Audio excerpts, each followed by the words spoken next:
খুলে দিচ্ছেন ফেসবুকে, তো সেক্ষেত্রে আপনি আসলে নিজেকে কিভাবে জাস্টিফাই করবেন এক্ষেত্রে? আমার কাছে মনে হয় যারা এই ধরনের প্রশ্ন করে তারা আসলে কাজগুলো করতে চায়। আচ্ছা, ধরেন ইচ্ছা থাকে করার, করতে পারতেছে না, এখন দেখতেছে যে আমি করতেছি, সেটা দেখে হচ্ছে জেলাস ফিলিংস থেকে সব কথা বলে। That's how I take it. মানে মানুষ বিরক্ত হয়ে আপনাকে প্রশ্ন করাও বন্ধ করে দিয়েছে। আপনি যেভাবে আসলে নিজেকে ফেসবুকে প্রেজেন্ট করছেন 38 বছর বয়সে, অলমোস্ট আপনি 40 এর কাছাকাছি, সো আমি কি কোনো অপরাধ করলাম এটা বলে? না, অবশ্যই না, আমাকে বলতে দেন। এই সময়টা আমরা দেখি যে এই বয়সে এই জেনারেশন যেটা টিকটকার অনেকে আছেন, তারা যেভাবে আসলে ফেসবুকে তাদের প্রেজেন্সটা দেয়, আপনি সেইভাবে নিজেকে খুলে দিচ্ছেন ফেসবুকে ওপেন বুকের মতো, তো সেক্ষেত্রে আপনি আসলে নিজেকে কিভাবে জাস্টিফাই করবেন এক্ষেত্রে? মানে আপনি তো এই জেনারেশনের না, তারপরে মানে আমি বুঝতে পারতেছি, মানে আপনি বলতেছেন যে টিকটকাররা তো মূলত হচ্ছে আমার পরের জেনারেশন। এটা আসলে কোনো উত্তর সঠিক আমার নাই। কেন করতেছি? করতে ভালো লাগে তাই করতেছি। আর করার জন্য অফকোর্স যেটা আপনি প্রশ্ন করলেন সেই প্রশ্ন আমি সবসময় পাই। প্রথম মানুষ অনেক আরো বেশি প্রশ্ন করতো, এখন অভ্যাস হয়ে গেছে, মানুষ প্রশ্ন কমায় দিছে। কেন করতেছে? মানে মানুষ বিরক্ত হয়ে আপনাকে প্রশ্ন করাও বন্ধ করে দিয়েছে? বিরক্ত হয়ে না, মানে আমার কাছে মনে হয় যারা এই ধরনের প্রশ্ন করে তারা আসলে কাজগুলো করতে চায়। আচ্ছা, ধরেন ইচ্ছা থাকে করার, করতে পারতেছে না, এখন দেখতেছে যে আমি করতেছি, সেটা দেখে হচ্ছে জেলাস ফিলিংস থেকে সব কথা বলে। That's how I take it. আপনাকে দেখে জেলাস ফিল করার মতো কিছু বৈশিষ্ট্য আমাকে বলুন। এই যে আমি যে ফেসবুকে দিচ্ছি, এটা তো আপনিই বললেন যে একটা কি জানি করে ফেলতেছি, 38 বছর বয়সে দিচ্ছি, সেটা দেখে জেলাস ফিল করা হয়তো। আচ্ছা, তাহলে অন্য 38 বছরের মহিলারা পারছে না, আপনি পারছেন? কেউ পারে, কেউ পারে না।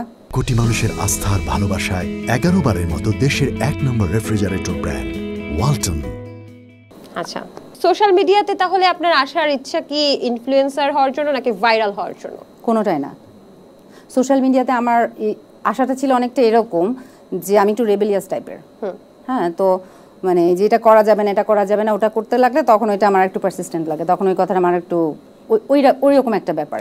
আর আমি সবসময় হচ্ছে ছবি তুলতে পছন্দ করি, মডেলিং করতে পছন্দ করি, তো ওইটা যারা একটু ক্রিয়েটিভ মানুষ ওরা একটু দেখাইতেও পছন্দ করে। মডেলিং করবো বলে ছবি দিব না, ফটো তুলবো ছবি দিব না, এটা তো হয় না। আচ্ছা, আপনি শুধুমাত্র যে একজন নিউট্রিশনিস্ট তা কিন্তু না, আমি জানি আপনি আরো অনেকগুলো পেশার সাথে জড়িত।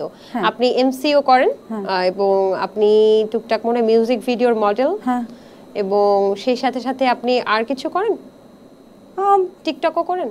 না, টিকটকে আমার অ্যাকাউন্ট নাই। ওইটা আমি কি করেন? ইনস্টাগ্রাম তো আছে। হ্যাঁ, ইনস্টাগ্রামে রিলস বানাই, একই রিলস যেগুলো বানাই সেগুলো আমি নিজের মতন করেই হচ্ছে ওই যে বলিউডের গান দিয়ে, বাংলা গান দিয়ে নিজের শুট করে দিয়ে দেই, ওইটাই মানুষ পছন্দ করে। আপনার কি মনে হয় বলিউডের কোন নায়িকার মতো আপনি দেখতে? ও মাই গড, আমি না আসলে আমার চেহারাটা হচ্ছে অনেকে বলে যে ওই যে কেমোফ্লাজ লাগে না, ওরকম। যে কারণে আমি যে কত মানুষের কথা, মানুষ আমাকে বলছে যে এর মতন ওর মতন ওর মতন। একটা সময় ছিল যে আমি এরকম কেউ বললে আমি তখন সেটাকে হচ্ছে লিখে আমাকে নিজেকে ইমেল করে রাখতাম। কেউ যদি আপনাকে বলে যে আপনি বিপাশা বসুর মতো দেখতে, ওফ, I love that. Okay, so এটাও একটা কমপ্লিমেন্ট। বিপাশা বসুর মতো দেখতে, সেটা আমি আপনাকে জিজ্ঞেস করছি, কেউ যদি বলে আপনি তো পছন্দ করবেন? অবশ্যই। বাহ, চমৎকার। আপনার কাছে সুন্দরের সংজ্ঞা কি? আমার কাছে সুন্দরের সংজ্ঞা হচ্ছে আমি সুন্দরটা ফিল করছি নাকি, আমি যখন আয়নায় দেখছি আমাকে তখন কি আমার নিজেকে বিউটিফুল লাগছে নাকি, that's all eye care about.